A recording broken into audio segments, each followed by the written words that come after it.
Malakas man ang ihip ng hangin at maulan ay hindi inaalintana ng ginang na si Aling Mela ang bigat ng kanyang dalahin. Sa kabilang braso ay bitbit niya ang kanyang mga panindang lumpia, samantalang ang sa kabila naman ay tangan niya ang kanyang anak habang ipit niya sa kanyang liig ang payong. "Huwag kang malikot anak, para hindi ka mabasa. Malapit na tayo sa ospital," saad ni Aling Mila sa kanyang anak. Marami na kasing suki sa ospital si Aling Mila at mabilis niyang maubos ang kanyang tinda, kaya doon niya gustong magtinda. Malapit na ang mag-ina nang sa tarangkahan ng ospital ay nakita ng ginang ang isang matandang lamig na lamig. Wala man siyang maialok na mainit na inumin, ay inutusan niya ang kanyang anak na mag-abot ng lumpia dito upang kahit paano ay may mailaman ang matanda sa kanyang kumakalam na sikmura. Lumalakas muli ang hangin kaya halos tumakbo na siya sa pagpasok sa ospital. Sa kanyang pagmamadali ay hindi niya sinasadya na mabangga ang matagal ng doktor doon na si Doc Bobby. Nadungisan nito ang puting uniforme ng doktor. "Naku Dok, pasensya na po kayo at hindi ko kayo napansin. Patawad po talaga. Kung gusto nyo po ay iuwi ko ang tsaleko nyo at lalabhan ko po," sambit ni Aling Mila sa doktor. "Huwag na po kayong mag-alala Aling Mila. Pauwi na rin po ako. Saka maisa pa naman akong tsaleko sa opisina ko. Ako na lamang po ang maglalaban nito," saad ng doktor. Nagpumilit pa rin ang ginang, ngunit patuloy sa pagtanggi ang doktor.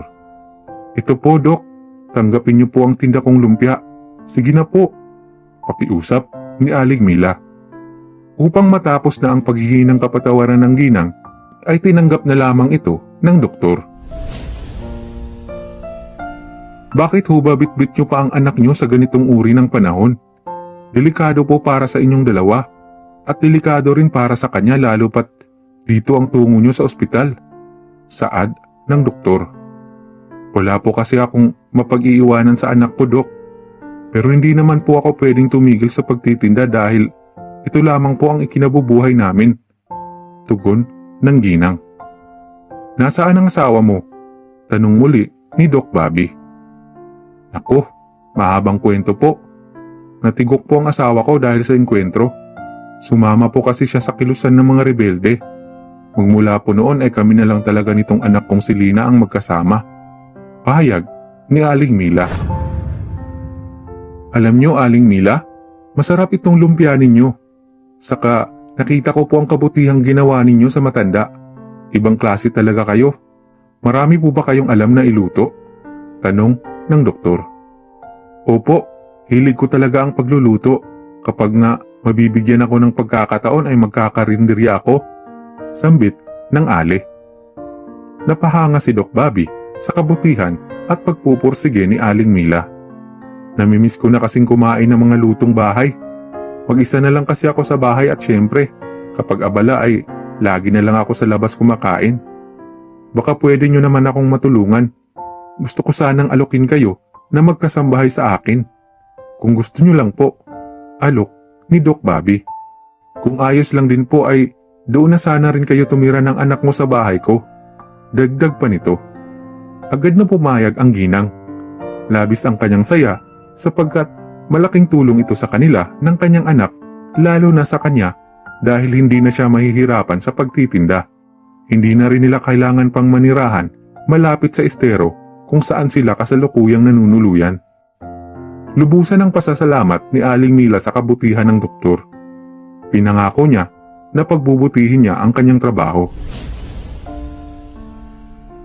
Wala ng mga magulang si Doc Bobby.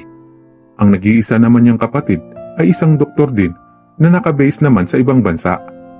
Marahil dahil din sa pagkasubsob sa kanyang propesyon ay hindi na nito nagawa ang mag-asawa pa. Samantala, ilang beses sinubukan ni Doc Bobby ang katapatan ni Aling Mila. Minsan ay nagiiwan siya sa kanyang bulsa ng 2,000 piso. Alam ng doktor na alam ni Aling Mila na labis siyang abala kaya hindi na niya ito hahanapin pa. Ngunit kinabukasan ay nakita na lamang ng doktor ang 2,000 piso sa kanyang mesa sa kanyang silid. Dahil sa katapatan at lubusang pag-aasikaso na ipinakita ni Aling Mila sa doktor, ay naging panatag na ang kalooban nito sa mag-ina. Sa katunayan nga ay hindi na sila nito itinuring na iba. Pinag-aral din ni Doc Bobby ang anak ni Aling Mila na si Lina. Anak, pagbutihin mo ang iyong pag-aaral. Tanawin mo itong malaking utang na loob kay Doc Bobby. Sa totoo lang ay hindi ko kayang ibigay sa iyo ang buhay na ito, anak. Kaya sana ay pakiingatan mo ang mga biyayang dumarating sa atin. Paalala ni Aling Mila kay Lina. Hindi naman siya binigo ng dalaga. Kahit kailan ay hindi tinanggi ni Lina ang tunay na katayuan nila sa buhay. Labis niyang ipinagmalaki ang kanyang ina sa pagiging kasambahay nito at lalo na ang mabuti nilang amo na patuloy ang pagtulong sa kanila. Lalo nilang pinahanga ang doktor. Sa paglipas ng panahon ay nagkasakit si Doc Bobby.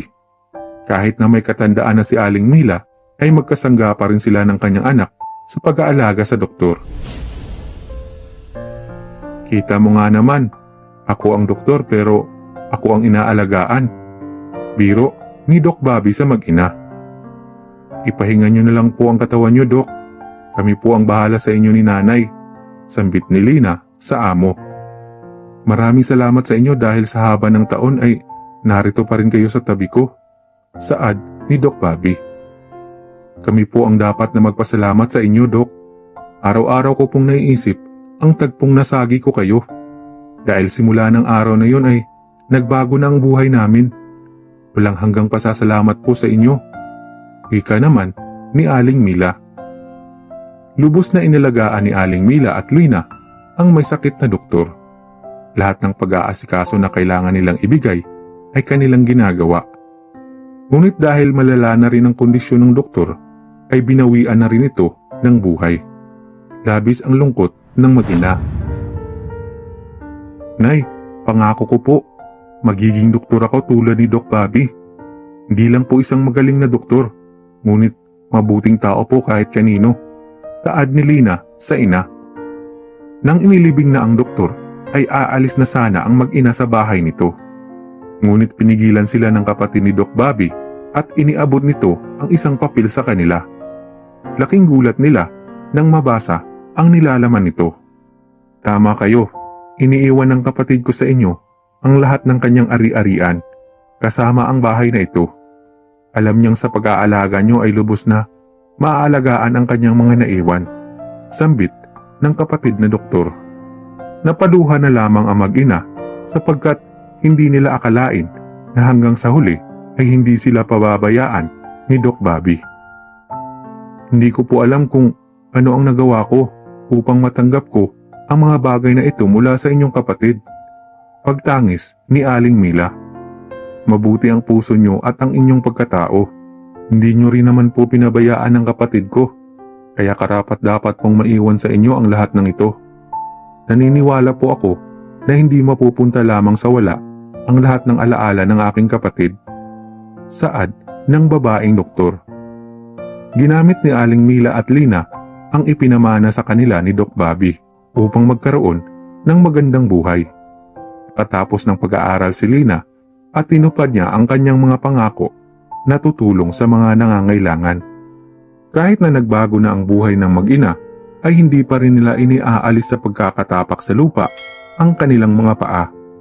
Hindi nila nakalimutan na ang dahilan ng lahat ng ito ay isang magaling at mabuting doktor.